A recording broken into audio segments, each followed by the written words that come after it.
मैं Rinku Kumar KPS academy history में आपका फिर से अभिनंदन करता हूँ। मैं फिर से वीडियो लेकर आया हूँ मध्यकालीन, जो भारतीय मध्यकालीन इतिहास है। और उसमें मैंने पहली जो वीडियो बनाई थी इस्लाम का उदय, उसके बाद में सिंध पर आक्रमण, और तीसरी वीडियो बनाई थी जो सिंध ने आक्रमण करा था भारतीय पर क्या प्रभाव पड़ा। और ये उसी से चौथी वीडियो है जो आपके गजनी के तुर्क मोहम्मद गजनी के भारतीय आक्रमण, क्योंकि जो तुर्कों ने भारत पर आक्रमण किया और गजनी के थे ये तुर्क, ये क्या थे उसके बारे में ये मैंने वीडियो बनाई है। इसमें क्या था कि ये आप लोगों को पता है कि गजनी के तुर्क थे, ठीक। तो इसमें जो ये प्रथम इस्लाम अनुयायी थे ये तुर्क, जो आपके भारत पर आक्रमण करने वाले प्रथम इस्लाम अनुयायी तुर्क गजनी राज्य के तुर्क थे।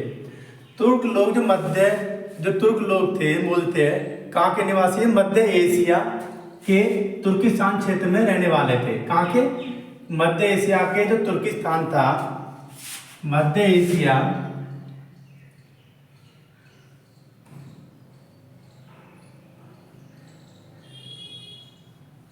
ये मध्य एशिया, ये वाला जो हिस्सा है, ये वाला यहाँ पे ईरान है, इराक है, और यहाँ पे तुर्किस्तान है।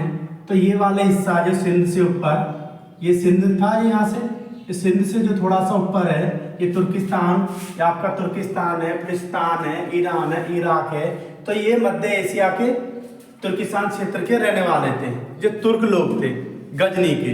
तो ये मूलतः वहाँ कहाँ के रहने वाले थे, मध्य एशिया तुर्किस्तान के रहने वाले थे।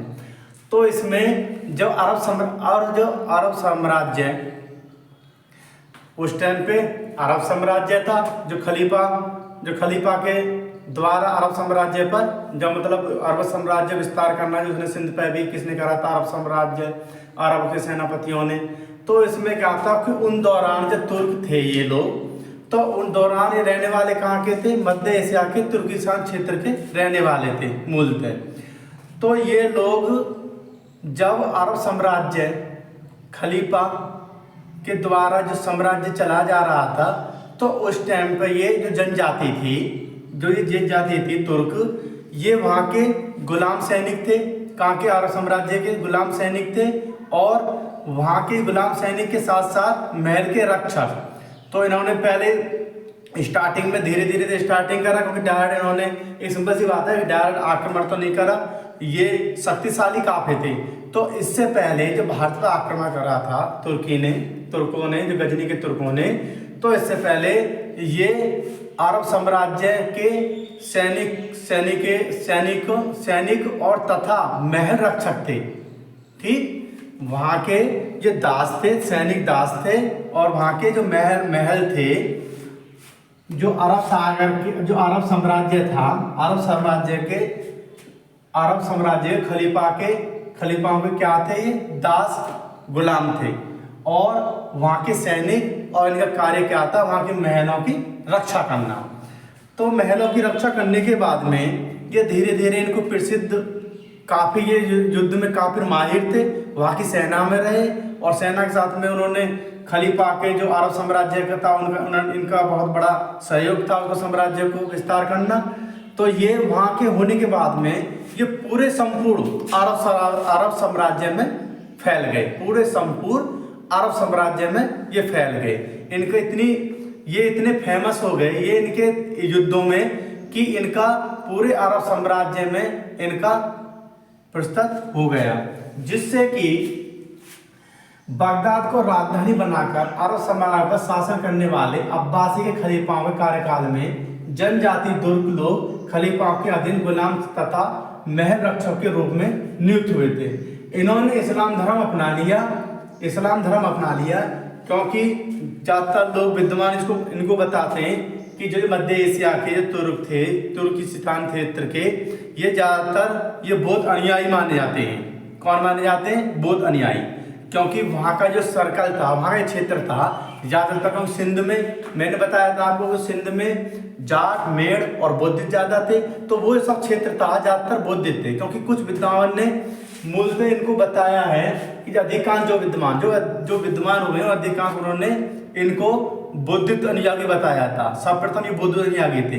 तो इन्होंने यहाँ से जाने के बाद में खलीफाओं के अधिकार में, खलीफाओं के दास सैनिक, दास होते थे और सैनिक होते थे। उसके बाद में महलों का रक्षा करते थे तुर्की, जो तुर्किस्तान से गजनी के थे। उसके बाद में क्या होता है कि वहाँ की जो अब्बासी, क्योंकि अरब साम्राज्य का इसमें वंश कौन सा चल रहा था, अब्बासी, और अब्बासी में खलीफा का पद था, मैंने बताया था अब्बासी वंश के बाद में खलीफा का पद, क्योंकि पैगंबर मोहम्मद साहब की मृत्यु के बाद में उत्तराधिकारी के लिए आपस में होड़ मच गई, जिससे कि खलीफा पद एक चालू हुआ वहां से। और हर एक कोई चाहता था, खलीफा पद ऐसा होता था कि युद्ध में ही बहुत लोग माहिर होते थे, और जो ज़्यादा युद्ध में माहिर होते थे, जो ज़्यादा युद्ध लड़ लेता उसी को ही खलीफा, मतलब वही एक सिंपल सी बात है कि जिसकी लाठी में सबसे ज़्यादा जान होती है उसी का ही प्रजस होता है, मतलब उसी की ही ताकत होती है। तो इसमें क्या था कि अब्बासी जो वंश था, अब्बासी वंश के ये गुलाम थे तुर्क, और ये दासवी थे और वहाँ की महलों की रक्षा करते थे। तो इन्होंने महलों की रक्षा, और सैनिक काफ़ी बड़े माहिर सैनिक होते थे ये युद्ध में, युद्ध कौशल में। तो इन्होंने इस्लाम धर्म अपना लिया। किन्होंने? जो गजनी के तुर्क जनजाति थे, कहाँ पे, जो खलीफा वंश का, जो खलीफाओं के द्वारा जो गुलाम उद्दास और महल की रक्षा करते थे ये। तो इन्होंने क्या करा कि इन्होंने इस्लाम धर्म अपना लिया। इस्लाम धर्म अपनाने के बाद में इनका जो प्रजस अरब साम्राज्य, संपूर्ण अरब साम्राज्य में युद्ध के मामले में ये फेमस हो गए पूरे अरब साम्राज्य में। किनका? तुर्क का। उसके बाद में जब 9वीं सदी आती है, 9वीं सदी में अब्बासी वंश, जो 9वीं सदी आती है, अब्बासी वंश एक कमजोर पड़ती चली जाती है, क्योंकि अब्बासी वंश के राजा की मृत्यु होने के बाद में, जो वहाँ का जो अब्बासी खलीफा था, मृत्यु होने के बाद में वहाँ की जो शक्ति है वो कमजोर होती जाती है। इस शक्ति का जो अब्बासी थे, अब्बासी वंश था, तो वहाँ के अब्बासी वंश के अंतर्गत में ये दास थे, गुलाम थे, और आगे में वहाँ के जो रक्षा और उसके सेना में ये सेनापति थे। जो सेना युद्ध में जाती थी सबसे ज़्यादा ये लोग उसमें शामिल होते थे। तो जब इनको लगा, क्योंकि 9वीं सदी में जो खलीफा वंश था, अब्बासी वंश था, जो खलीफा अब्बासी वंश था, उसकी सत्ता कमजोर पड़ने लगी, अरब साम्राज्य का विघटन होने लगा। क्योंकि जब सत्ता कमजोर हो जाती है तो अलग अलग अरब साम्राज्य छोटे मोटे सेनापति होते हैं, वो अलग अलग हो जाते हैं, जिससे कि हर एक चाहता है कि मेरा एक उत्तरदायी मिले, या ये मेरा इलाका है, ये मेरा इलाका है। क्योंकि ये सिस्टम तो शुरू से चलता आ रहा था कि सबसे ज़्यादा ताकतवर जौन रहेगा उसका शासन होगा। और जब किसी कारणवश कोई खलीफा या कोई वंश कमजोर होता जाता है तो उसके सेनापति, सैनिक होते थे, मैन होते थे, वो अलग अलग हो जाते थे, जिससे कि वो इसका विघटन हो जाता था। इसका इन्होंने तुर्क ने क्या करा, जब कमजोर पड़ने के बाद में सत्ता स्थापित हुई, जब विघटन होने लगा, तो ये काफ़ी तेज थे लोग, काफ़ी तेज थे ये, क्योंकि युद्ध के कौशल में भी काफ़ी तेज थे, दिमाग भी इनमें काफ़ी विद्वान थे। तो इन्होंने सोचा कि जब अब्बासी वंश खलीफाओं का जो सत्ता है वो कमजोर पड़ती जा रही है, इसका विघटन होता जा रहा है, तो इन्होंने इसका प्रयोग किया। क्योंकि इनका दुरुपयोग, इस चीज़ का ही इन्होंने इसका फायदा उठाया। किसने? तुर्क ने। तो इन तुर्क ने जो फायदा उठाया, तो कुछ हिस्सा ऐसे थे जो अब्बासी वंश जो अरब साम्राज्य के अंतर्गत आते थे, और जब विघटन होने के बाद में वो क्षेत्र स्वतंत्र हो गए। तो उस राज्य में विघटन होने के बाद में अरब साम्राज्य, इसमें ईरान, खुरासान, ट्रांसऑक्सियाना में एक सामने राज्य की स्वतंत्र सत्ता स्थापित हुई। क्योंकि जब विघटन हो जाता है अब्बासी वंश का, अरब साम्राज्य का, खलीफाओं का, तो उस टाइम पे वहाँ का विघटन होने के बाद में जो राज्य थे, जो क्षेत्र थे, कुछ जैसे ईरान है, खुरासान है, ट्रांसऑक्सियाना है, तो उसमें एक वंश, एक राज्य की स्थापना हुई। उस राज्य का नाम था सामनिद राज्य। सामनिद राज्य की स्वतंत्र सत्ता स्थापित हुई, क्योंकि यहाँ इसे खत्म होने के बाद में सामनिद वंश चालू हुआ। तो सामनिद वंश चालू होने के बाद में के गुलाम योद्धा जो सामनिद वंश था, जो खलीफा, जो अब्बासी वंश के बाद में अरब साम्राज्य खलीफाओं के अधीन कार्य होता था, उसका विघटन होने के बाद में ईरान और आपका खुरासान, ट्रांसऑक्सिनिया में एक वंश की स्थापना हुई, सामनिद राज्य की, जो सामनिद वंश के नाम से जाना जाता। इसी सामनिद वंश में एक गुलाम था, इसी सामनिद वंश में एक गुलाम था। उस गुलाम का नाम था, एक तुर्क गुलाम था, उस गुलाम का नाम था अल्पगीन।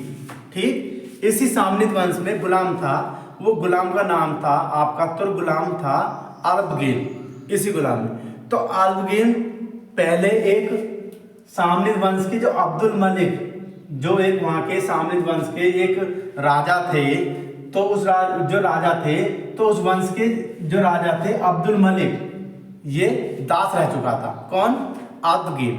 क्योंकि उससे पूर्व पहले किसका दास रह चुका था? ये जो सामनिद वंश के अब्दुल मलिक थे वहाँ के राजा, तो उनका ये तुर्क सरदार जिसका नाम था अल्पगीन, ये दास रह चुका था। तो एक बार और देख लें, भारत पर आक्रमण करने वाले प्रथम इस्लाम अनुयायी तुर्क गजनी राज्य के तुर्क थे। कहाँ के? गजनी राज्य था उसके तुर्क थे। तुर्क लोग मूलतः मध्य एशिया, तुर्किस्तान के क्षेत्र में रहने वाले थे। कहाँ के? मध्य एशिया में तुर्किस्तान के रहने वाले थे।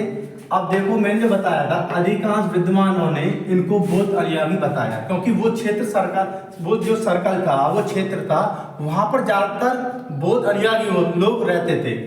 तो नंबर 2, बगदाद को राजधानी बनाकर, क्योंकि जो अरब साम्राज्य था, जो खलीफा का शासन होता था, तो उन्होंने बगदाद को एक राजधानी बनाई, बगदाद को एक केंद्र बनाया।